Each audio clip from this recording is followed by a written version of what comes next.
Si Tina ay may problema sa kanyang birth certificate. Buong buhay niyang alam daw niya ay ipinanganak siya noong taong 1985. Subalit sa kopya ng kanyang NSO birth certificate, nadiskubre niyang 1986 ang kanyang year of birth. Isang kaibigan daw ang nakapagsabi sa kanya na hindi na niya kinakailangan pang magsampa ng kaso sa korte upang makorekt ang kanyang birth certificate. Sa clerk of court lang daw o sa civil registrar ito maaari nang maipakorekt. Tina, maaaring oo o hindi lamang ang sagot dito sa iyong tanong.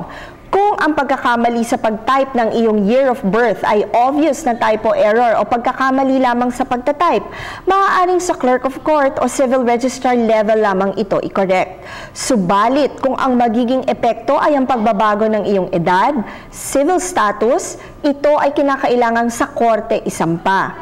Tandaan na sa Republic Act No. 10172 ng 2013, maaari ng ang concerned city o municipal civil or municipal civil registrar or consul general ang mag-correct ng entry sa birth certificate ng clerical or typographical errors at pagbabago ng first name o alias o palayaw, ang araw at buwan ng kapanganakan o ang kasarian, kung ito ay kitang-kita ang pagkakamali sa pagkakatype o pagkakamali sa pagkopya.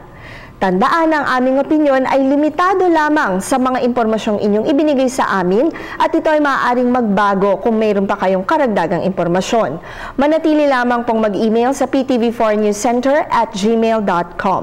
Ito po si Attorney JJ Jimeno Atienza para sa Bisig ng Batas.